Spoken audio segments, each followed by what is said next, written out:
우리가 일터 사역에 대해서 시리즈로 살펴보고 있습니다. 그러면서 일터 사역의 신학적 기초에 대해서 오늘까지 지금 다섯째 주 살펴보고 있습니다. 그 부분은 오늘 살펴보면 이제 맞춰질 것 같습니다. 일터 사역의 신학적 기초는 예수 그리스도의 부활입니다. 사실 예수님의 부활은 일터 사역의 기초일 뿐 아니라 우리 신앙 모든 부분에서 기초입니다. 특별히 지난주에는 예수님의 십자가 부활을 통한 하나님의 구원이 혹은 구원의 역사가 어떻게 하나님의 창조 세계 전체를 포함하는가 라는 부분을 살펴보았습니다. 자, 이제 그것에 이어서 오늘이 이제 살펴보면 어떻게 해서 예수님의 부활이 일터 사역의 신학적인 근거인가 기초인가 라는 것을 이제 선명히 보게 될 줄로 믿습니다. 첫째, 연속성과 불연속성. 우리는 이미 예수님의 부활에서 연속성과 불연속성을 살펴보았습니다.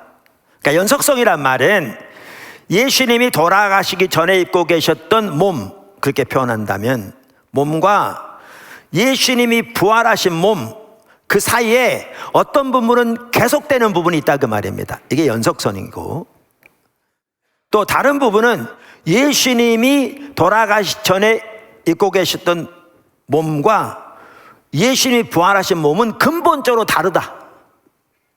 이 몸은, 부활의 몸은 이전의 몸과는 근본적으로 다른 성격의 몸이다. 이건 불연속성을 말하는 겁니다. 자, 그래서 이미 우리가 그 부분을 살펴보았고요. 우리가 이미 살펴본 대로 예수님의 부활은 우리의 부활, 그리고 더 나아가 하나님의 새 창조의 첫 열매입니다. 그러니까 첫 열매라는 말은 이미 살펴본 대로 그 모든 것의 시작이며 더 나아가 그 모든 것의 보증입니다. 할렐루야. 뿐만 아니라 예수님의 부활은 우리의 부활과 하나님의 새 창조의 모델입니다. 그리고 그 원동력입니다. 원동력이란 말은 뭐냐면 예수님의 부활이 이 모든 걸 가능케 하는 겁니다. 예수님의 부활의 능력으로 이 모든 것이 이루어지는 겁니다. 그 말이 예수님의 부활이 그 원동력이라는 말의 뜻입니다. 그러니까 예수님의 십자가 부활을 통한 하나님의 구원은 이 하나님의 모든 창조 세계의 구원을 포함하는데, 이 창조 세계가 새로운 새하늘과 새 땅으로 새롭게 될 때 정확하게 똑같은 형태로 되어질 겁니다.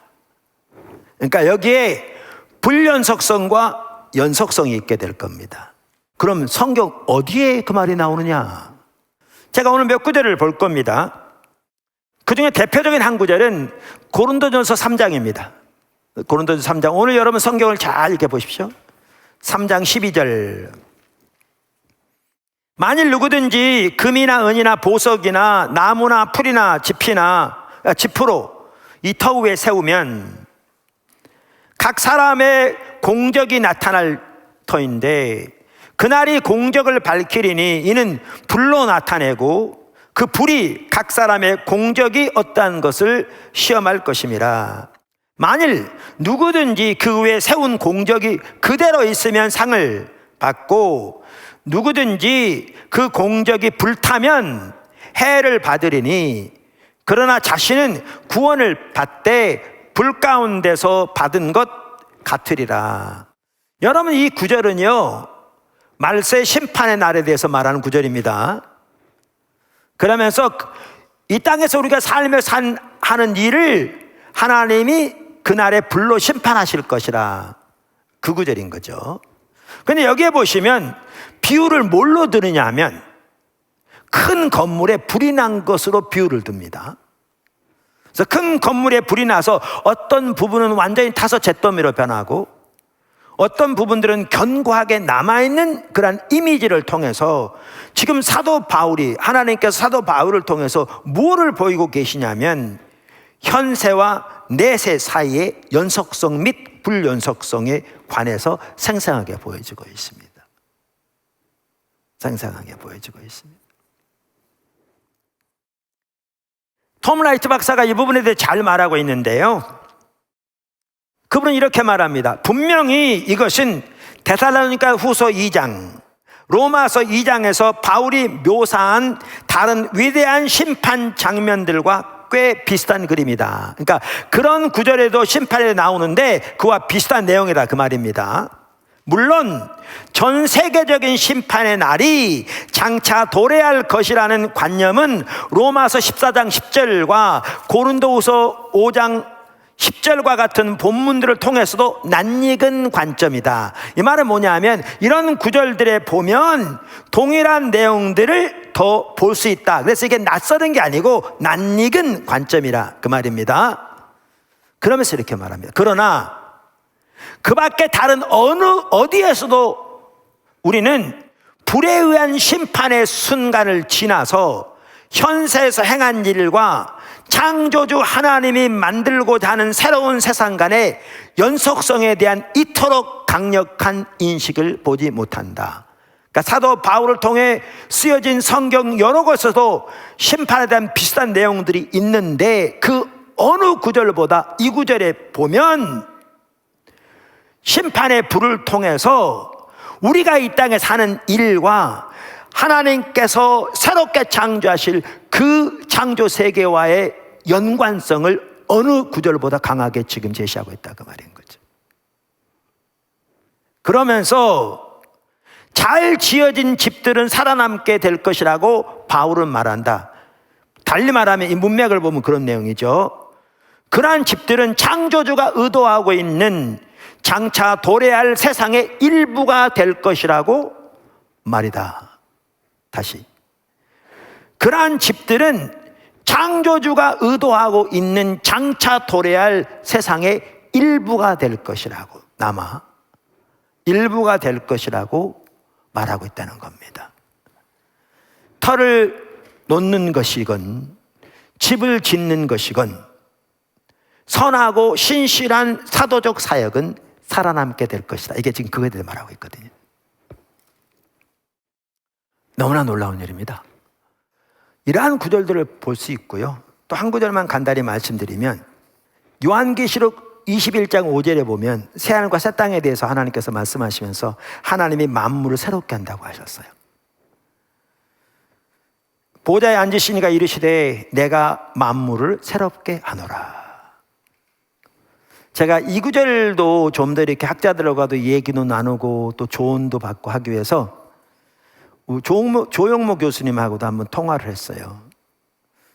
그분 우리 사물글 신학원 교수님이기도 한데, 그분은 참고로 성령과 하나님의 나라라는 주제를 가지고 박사학위를 받은 분이세요, 영국에서. 근데 그분한테 물었더니 그분도 저하고 정확하게 같은 이해를 가지고 있더라고요. 그러면서 이제 하신 얘기가 이거였어요. 헬라어에서 새롭게 하다라는 단어가 두 종류가 있다는 거예요. 헬라어에서 하나는 카이노스라는 단어가 있고, 근데 그 뜻은 뭐냐면 주로 본질의 새로움, 그러니까 기존적인 것이 그대로 있는 상태로 새로워지는 본질이, 이걸 말하는 거고, 네오스라는 단어가 있는데 여기서 뉴라는 단어가 나왔는지 모르겠어요. 네오스라는 단어가 있는데 이 네오스는 시간이나 근원의 새로움, 그러니까 완전히 새로운 것을 말한다. 그런데 요한계시록 21장 5절에 하나님께서 내가 만물을 새롭게 하노라, 그 구절에서 새롭게 한다는 단어는 이걸 다 없애고 처음부터 완전히 새롭게 하는 네오스라는 단어를 쓴 게 아니라 카이노스라는 단어를 썼다는 거예요. 이것도 그것에 대한 하나의 증거일 수 있다, 이렇게 얘기하는 것을 제가 들었습니다. 자, 그래서 하나님께서 하나님의 구원은 창조세계 전체 구속을 포함하는데 여기에 중요한 것은 연속성과 불연속성이 있다, 그 말이죠. 자, 큰 두 번째입니다. 연속성이 의미하는 바. 이 부분을 이제 살펴보기 여태까지 쭉 기초를 놓았죠. 이와 같이 현재 세계와 다가오는 새 창조 세계 사이에는 불연속성이 훨씬 크지만 동시에 연속성도 있다. 예수님의 부활에서 우리들의 부활에서 볼 수 있는 것처럼 연속성도 있다 그 말이죠. 그러면 연속성이 있다는 말이 무슨 뜻이냐는 거죠. 구체적으로 그게 뭘 의미하냐는 겁니다. 구체적으로 지금까지 인용한 일부 학자들의 말에서 여러분 눈치채셨겠지만, 연속성이 있다는 말은 무슨 말이냐면, 이 땅에서, 이 현재의 창조 세계에서 우리가 주님 안에서 성령의 인도를 따라 행한 모든 소중한 일들이 그 새로운 창조 세계에 남게 될 것이라 그 말입니다. 우리가 이 현재의 창조 세계에서, 다시 표현하면 우리가 이 땅에서 주님 안에서 성령을 따라 행한 소중한 일들이 앞으로 다가올 그 새로운 창조 세계에 남아있게 될 것이라 그 말입니다. 아까 고린도서 3장에서 우리는 그걸 보았습니다.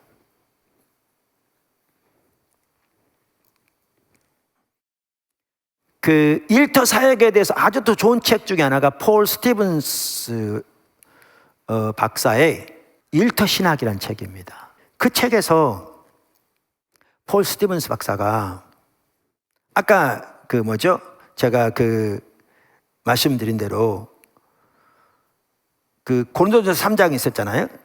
고린도전서 3장에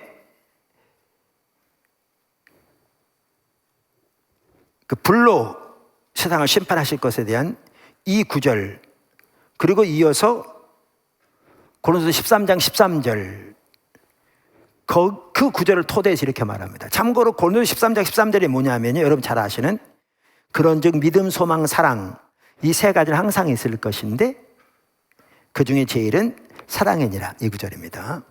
그러면서 이렇게 말합니다. 바울이 고린도전서 3장 10절과 3장 10절 15절과 13장 13절에서 분명히 밝히듯 영구히 남는 것은 우리의 삶과 동떨어진 믿음, 소망, 사랑이라는 순수한 미덕이 아니라 믿음과 소망과 사랑 안에서 수행된 일이다. 그러니까 이분은 아까 고린도서 3장 나오는 그 불로 심판하실 것에 대한 그 구절 뿐만 아니라 성경에 나오는 다양한 구절도 토대로 또 고린도전서만 하더라도 볼 때에 믿음, 소망, 사랑이 영원히 남을 거라고 그랬는데, 그러한 미덕이 영원히 남을 거라는 것을 말하는 게 아니라 대조에 보면 그렇게 행한 일들이 영원히 남을 걸 말한다, 이렇게 표현하고 있는 거죠. 그러면서 마지막에 이르면 불로 인해 믿음, 소망, 사랑 안에서 수행된 일들의 불순물은 다 타버리고 순전한 모습만 남게 되어 새하늘과 새 땅에 자리 잡게 될 것이다. 우리는 새하늘과 새 땅에서 새 땅을 너무 쉽게 빠뜨리는 경향이 있다. 심지어 내가 하는 일 가운데 일부도 영구히 남게 되고 나의 상상을 초월해 거기에 자리 잡게 될 것이다. 그래서 그분은 심지어 뭐라고 아십니까? 이렇게 말합니다. 내가 만든 삽목 베란다, 내가 가르친 반, 사업계획, 책 2억 권, 내가 작성한 한두 편의 설교, 손자들을 위해 만든 보트, 내 특기인 특별한 팬케이크 등도 그럴 것이다. 그러니까 톰 라이트 박사도 이렇게 얘기하거든요. 자기 확신하건대 새하늘과 새 땅에는 핸델의 메시아도 남아있을 거라고. 그러니까 여러분들이 이런 얘기를 들으면 그전엔 전혀 들어보지 못한 얘기라 상당히 충격을 받을 수 있어서 뭐야? 그러다 이단? 뭐 이렇게 하기 쉬운데, 제가 지금 언급한 목회자들과 학자들은 전 세계적으로 정말 뛰어난 인자만 학자들이고요. 그렇게 말하기 전에 제가 말하는 성경 구절이 말하는 바를 자세히 보시라 그 말이에요. 어떤 근거로 그들이 그렇게 얘기를 하는지. 그래서 이렇게 상세하게 살펴보고 있는 겁니다. 그러면서 계속해서 이렇게 말합니다. 폴 스티븐스 박사는 그의 책, 아까 그 책 49쪽에서 기업 활동도 죄가 정화된 상태로 영구히 남아 새하늘과 새 땅에서 자기 자리를 차지할 것이다. 무슨 일이 영구히 남느냐 하는 것은 아주 중요한 문제다. 그렇죠. 이제 이 부분은 앞으로 기회 되면 살펴볼 겁니다. 뭐가 거기에 영원히 남게 될 것인가. 교회는 전통적으로 오직 영혼과 관련된 일만 남는다고 가르쳐 왔다. 그런데 그리스도인의 장래는 몸의 부활에 있는 만큼 너희 수고가 주 안에서 헛되지 않다. 이 부분 이따도 살펴볼 겁니다. 아주 중요한 구절입니다. 는 말씀을 상기할 필요가 있다. 미로슬라브 볼프가 말하듯이 현재 질서와 장래 질서 사이의 연속성 혹은 불연속성이 일의 신학을 개발하는 데 핵심 사안의 하나다. 바로 여기 일태신학의 기초가 있는 겁니다. 정확하게 똑같이 말하죠. 이로 인해 일부 신학자는 천국에도 마케팅이 있을 가능성이 있다고 생각하기에 이르렀다. 저는 의심이 많은 사람이라서요, 제가 성경적으로 확신하지 않으면 안 받아들이는 사람이거든요. 그러니까 이분들이 이렇게 말하는 데는 나름대로 그 일리가 있다고 저는 확신합니다. 아까 구절대로 토대로. 그런데 저는 이런 부분도 있다고 생각해요. 예수님이 5달란트 비유를 말씀하시고 2달란트 비유를 말씀하시고 1달란트 비유를 말씀하셨잖아요. 5달란트 받은 자가 신실하게 남겼더니 5달란트를 추가로 주셨잖아요. 또 우리가 하나님께 드리면 그날에 보화가 있을 거라고 그랬잖아요. 그러면 새하늘과 새 땅에서 이런 일이 없다면 그게 무슨 의미가 있습니까?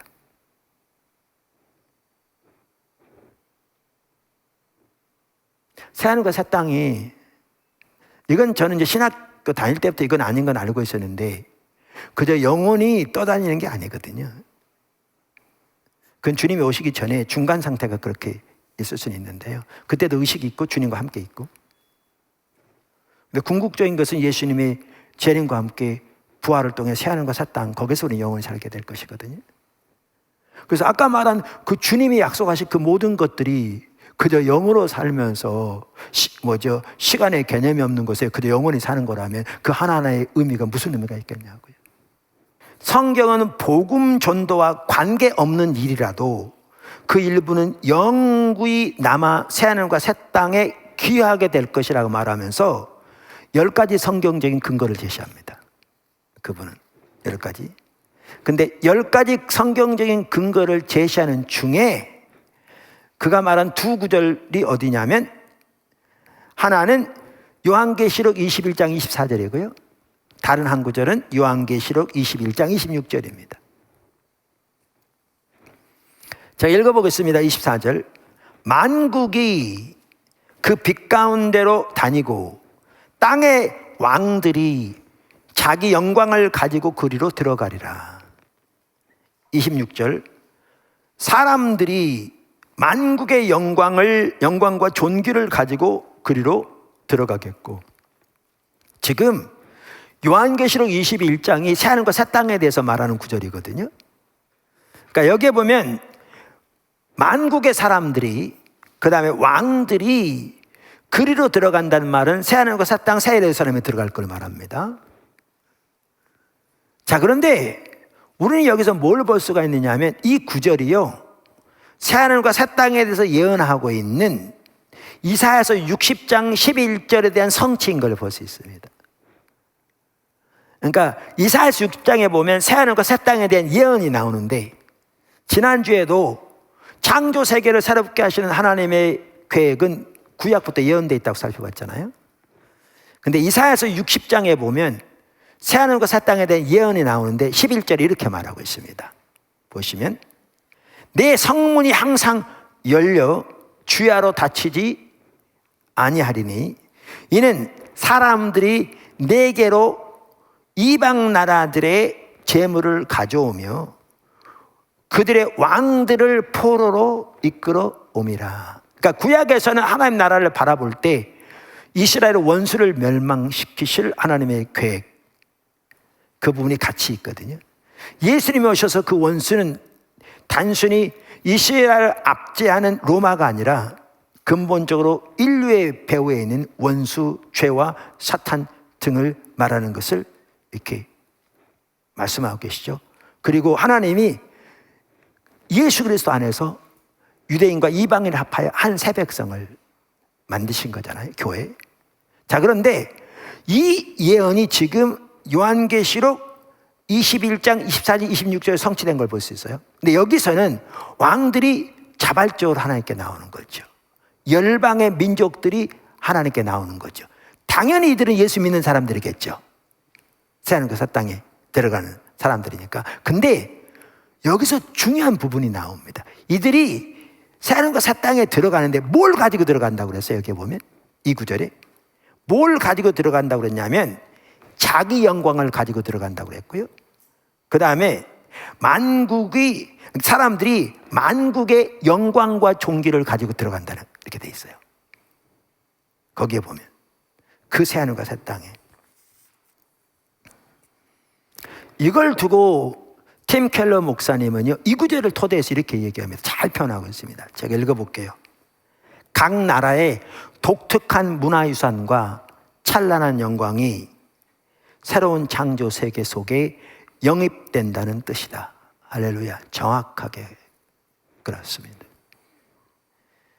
요한계시록 21장 24절에서 26절에 밝혀져 있듯이 땅의 왕들은 그 일을 자발적으로 한다. 즉 하나님을 예배하고 그분께 영광을 돌리려는 마음에서다. 그러면서 계속 이렇게 말합니다. 마지막 때에 대한 이러한 비전에서 보듯이 우리의 인종적, 문화적 구분은 하나님의 선한 창조의 일부로서 훗날 새로운 창조 세계로 옮겨질 만큼 중요하다. 그것이 소멸되는 것이 아니라 모든 악한 왜곡만 정화된다. 장차 우리 몸이 연약함과 썩어짐을 모두 벗되 여전히 각 개인마다 구별되는 것과 마찬가지다. 새로운 창조 세계의 하나님 백성은 단일의 민족이 아니라 각 나라와 족속과 백성과 방언으로 이루어진다. 요한계시록 7장 9절에 나오잖아요. 하나의 백성이지만 차이성은 사라지지 않고 그대로 남는다. 5장 9절. 도리어 그 차이 덕에 우리의 연합이 더 위대해지고 새로운 인류가 더 아름답고 영화로워진다.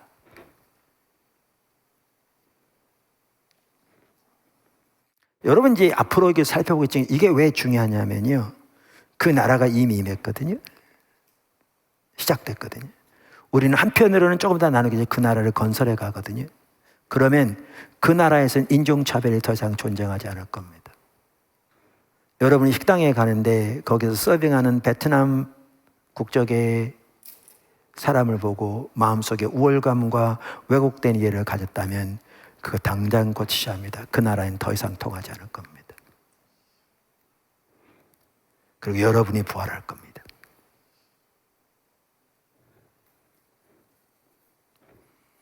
폴 스티븐스 박사는 이런 부분을 또 어디서 보느냐면요. 요한계시록 14장 13절에서도 봅니다. 요한계시록 14장 13절에 이렇게 나옵니다. 또 내가 들으니 하늘에서 음성이 나서 이르되 기록하라. 지금 이후로 주 안에서 죽은 자들은 복이 있도다 하심에 성령이 이르시되 그러하다. 그들의 수고를 그치고 쉬리니 이는 그들의 행한 일이 따름이라 하시더라. 그러니까 우리말 성경에는 지금 이렇게 번역되어 있어요. 그들의 행한 일이 따름이라 하시더라. 이러니까 이 설명을 듣고 보면 그럴 것 같은데 이 말 자체로 보면 왜 뭔 말인지 모르게 돼 있는 그렇게 돼 있어요. 제가 톰 라이트 박사의 책을 보다 보니까 성경 중에 그래도 제일 잘 번역된 성경이 원문 그대로 뉴 RSV 성경이라고.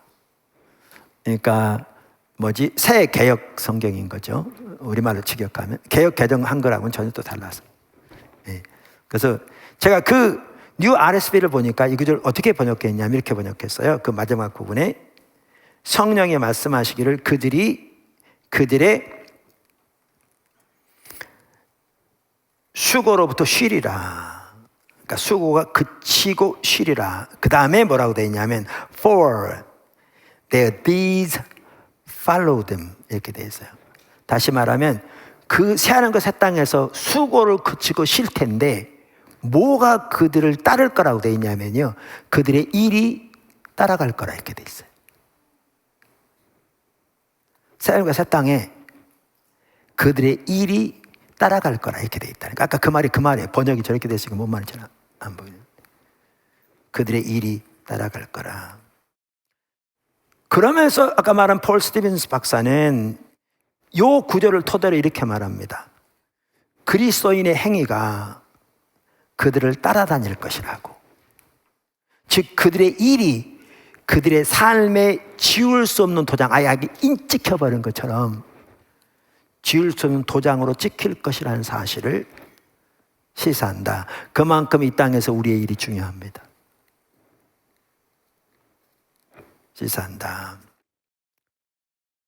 여러분, 이 부분을 가장 잘 볼 수 있는 대표적인 구절이 어디냐면요, 고린도전서 15장 58절입니다. 아까 제가 글이 돌아오겠다고 그랬죠. 고린도전서 15장 전체가 부활장이잖아요. 그렇죠?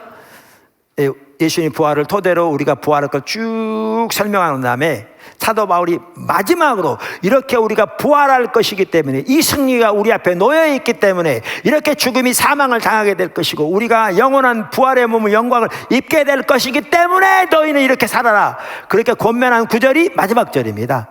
그 구절이 아주 중요합니다. 자, 그러면 그리로 돌아갑니다. 15장 58절. 그러므로 내 사랑하는 형제들아, 견실하며 흔들리지 말고 항상 주의 일에, 뭐에? 주의 일에 더욱 힘쓰는 자들이 되라. 이는 너희 수고가 주 안에서 헛되지 않은 줄 알미라. 저도 이 구절을 과거에 여러 번 읽었는데요, 또 알고 있는데, 저도 개인적으로는 과거에 이 구절을 읽을 때 이렇게 생각했습니다. 우리에게 부활이 놓여 있으니까 우리가 이 땅에 주를 위해 수고하는 모든 수고가 결코 헛되지 않고 그날의 상급으로 우리에게 주어질 것이니 주를 열심히 봉사하고 주의 일에 힘쓰는 것이 중요하다, 이렇게 이해를 했습니다. 또 그 말이 전혀 틀린 말은 아닐 수도 있습니다. 근데 좀 더 깊이 생각해 봐야 합니다. 이게 단순히 우리에게 상급만 주어질 거라면, 그리고 이 땅에 하는 그 일 자체는 아무런 의미가 없다면 이 말의 의미가 무슨 필요가 있겠어요? 이 땅은 다 지나가는 것인데. 그렇게 말한다면 여기에 주의 일은 예수를 안 믿는 사람 그저 전도하는 일인가? 우리는 이런 식으로만 이해하죠. 근데 그 훨씬 이상입니다. 그런 부분이 포함될지 모르지만 이 구절이 말하는 바는 그 훨씬 이상입니다. 그 이상인 그 내용은 뭐부터 보면 아느냐면요, 거기서 말하는 헬라 원어부터 보면 압니다. 이렇게 우리말에 번역되어 있는데 여기에 보면 헬라 원문에 너희 수고가 주 안에서 헛되지 않은 줄 알미라, 이 구절에 어떻게 되어 있냐면 이렇게 되어 있어요.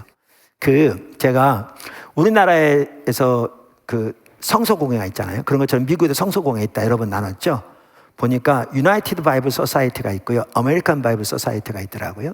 근데 유나이티드 바이블 소사이티에서 이렇게 성경 번역하는 사람들을 위해서 핸드북 시리즈가 나온다고 제가 가끔 얘기했잖아요. 나왔다고. 그 핸드북 시리즈의 고린도전서 15장 2구절을 보면 이렇게 설명되어 있어요. 아까 말씀드린 대로 이 책은요, 성경 번역하는 사람들을 위해서 이 의미를 잘 전달하게 번역할 수 있도록 돕기 위한 책이에요. 그 책 자체가 성서공회에서 나온 책이거든요. 거기에 이렇게 돼 있어요. 그 말의 뜻을 제가 우리말로 번역한 거예요. 주 안에서 너희 수고가 헛되지 않는다는 구절은 너희가 기독교인으로서 일할 때 너희의 일이 헛되지 않을 것이라는 의미다. 너희가 기독교인으로서 일할 때 너희의 일이 헛되지 않을 것이라는 의미다. 혹은 심지어 주님 그리스도께서 너희의 일이 쓸모없는 것이 되지 않도록 확실히 하실 것이다 라는 뜻이다. 그래서 이 구절을 보면 주님 안에서 성령의 인도를 따라 하는 모든 소중한 일들이 헛되지 않을 것이라는 말이에요. 어디에서? 새하늘과 새 땅에서. 다시 말하면 거기에 남아있게 될 것이라 그 말이죠. 근데 이걸 보면 뭘 보면 좀 더 알 수 있냐면요, 여기 아까 주의 일에 독 힘쓰는 자들이 되라고 그랬잖아요. 그 주의 일이 뭘 말하냐는 거예요. 주의 일이. 우리는 일반적으로 주의 일은 아까 말한 대로 이런 영혼에게 전도하는 것, 그래서 복음과 관련된 일, 교회와 관련된 일, 이런 일들을 주의 일이라고 그러죠. 그 말이 틀리지 않아요. 근데 문제는 성경에 말하는, 특별히 같은 사도 바울을 통해서 쓰여진 바울 서신서에 나오는 내용만 보더라도 그보다 훨씬 많은 것을 포함해요. 우리가 그걸 봐야 이 말의 의미를 비로소 올바로 이해할 수 있어요. 그럼 그걸 볼 수 있는 중요한 구절 중에 하나가 어디냐면 골로새서 3장이에요. 제가 지난번에 한번 봤다는 게 그 구절을 말하는 거예요. 골로새 3장 22절. 한번 찾아보세요. 읽을게요. 골로새 3장 22절. 종들아, 모든 일에 오직 육신의 상전들에게 순종하되 사람을 기쁘시게 하는 자와 같이 눈가림만 하지 말고 오직 주를 두려워함으로 성실한 마음으로 하라. 무슨 일을 하든지 마음을 다하여 주께 하듯 하고 사람에게 하듯 하지 말라. 이는 기업의 상을 주께 받을 줄 아나니 너희는 주 그리스도를 섬기느니라. 불의를 행하는 자는 불의의 보응을 받으리니 주는 사람을 외모로 취하심이 없느니라. 자, 이 구절이 지금 성경에 보면 하나님이 누구에게 한 말이에요? 종들에게 한 말이에요. 종들아 그랬잖아요. 그러니까 그 당시 노예들에게 한 말이에요. 그러니까 오늘날로 말하면 근로자들에게 한 말이에요. 오늘날로 말하면 일터에서 일하는 모든 사람들, 가정주부 뭐 포함해서, 그러니까 여러분을 다 말하는 거예요. 여기 보면. 그러면서 그럼 이 종들아 모든 일에 그랬는데, 그럼 여기 종들이 하는 모든 일이 뭐예요? 여기 종들 중에 예수 믿는 종들은 주일날 교회도 나왔겠죠. 또 주변에 전도도 했을지도 몰라요. 근데 여기 보면 종들아 모든 일을 말했을 때 이 일은 가장 먼저는 그거보다는 종으로 사는 일들이에요. 쉽게 말하면 주인의 식사 준비해주고 청소하고 심부름하고 그런 일들이에요. 농사 짓고 마당 쓸고 집 나르고 지금 그 일이에요. 그러니까 다시 말하면 여기에서 지금 말하는 일의 종류가 뭐냐면, 오늘날 우리 성도들이, 하나님의 백성들이 일터에서 하는 일이에요. 아침에 일어나서 청소도 하기도 하고 일하고 사무 보고 상사에 커피도 하나 타주기도 하고 뭐 가정에서 설거지하고 뭐 이런 거예요. 근데 그걸 말하는데 너무나 놀라운 사실이 나와요. 그게 뭐냐 하면 그 일을 할 때에 뭐죠? 사람을 기쁘게 하는 자 같이 하지 말고, 그래서 눈가림 하지 말고 하나님을 경외함으로 성실한 마음으로 하라는 거예요. 더 나아가서 그 일을 하되 마음을 다해서 주님께 하듯 하라는 거예요. 더 심각한 게 뭐냐면 그것은 주님을 섬기는 일이라는 거예요.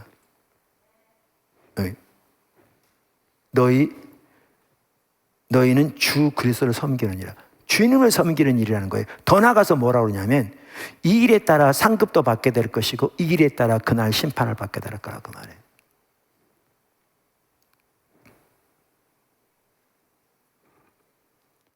그러니까 이러한 전체적인 이해를 가지고 우리는 어디로 돌아가서 이해하냐면, 견실하여 흔들리지 말고 주의 일에 더욱 힘쓰는 자들이 되라 이랬을 때 이 주의 일이 단순히 교회 일만을 말하는 게 아니에요. 전혀.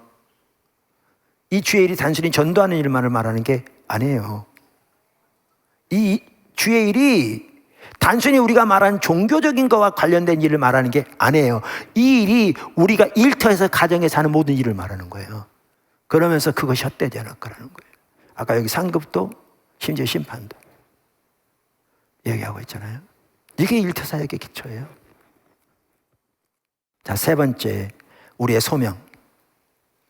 여기 하나님의 백성으로서 우리의 소명이 나옵니다. 여기 하나님의 백성으로 우리의 소명이 나옵니다. 우리가 잘 아는 대로 하나님의 나라는 두 단계로 임합니다. 혹은 세 가지 시대로 우리의 구원은 기록되어 있죠, 성경에. 그래서 예수님의 십자가 부활, 특별히 예수님의 부활과 아울러 새 창조 역사가 이미 시작됐습니다. 예수님의 부활이 새 창조의 역사의 원동력이라는 말이 그 뜻이라고 아까 말씀드렸습니다. 그래서 예수님의 부활이 새 창조의 시작이고 보증이고 모델이며 원동력입니다. 그리고 그 새 창조의 능력이 그 모든 것의 보증으로 이미 우리 가운데 와 계십니다. 그러니까 팀 켈러 목사님만 하더라도 그 책 부활을 읽다는 책이 어떤 책이냐면 말씀드린 대로 예수님의 부활을 토대로 해서 일터 사역의 핵심적인 분야들, 예를 들면 정의, 정치적인 문제거든요. 이 땅에 정의가 실현되도록 관계, 국제관계뿐만 아니라 모든 인종관계 등 관계, 아름다움, 거룩함, 이런 분야에서 우리가 어떻게 그 나라를 건설하며 그 나라를 위해 살아갈 것인가, 지금 말하는 대로 그걸 다룬 책이 그 책이에요. 팀 켈러 목사님도 갈라디아 15장에 대한 헤르만 리더보스의 그 말을 인용하면서 이렇게 말하거든요. 갈라디아 15장 이런 구절입니다. 할례나 무할례가 아무것도 아니로되 새로 지으심을 받은 것만이 중요하니라. 우리가 그리스도 안에서 이것만이 중요하니라. 그러면서 이 구절에 대해서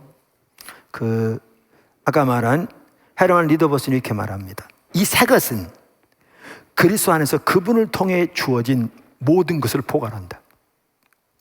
그러니까 쉽게 말하면 단순한 우리의 영혼의 구원을 말하는 게 아니라 전체 새로운 창조 세계까지 그리스도 안에서 그분을 통해 주어진 모든 것을 포함한다는 거예요.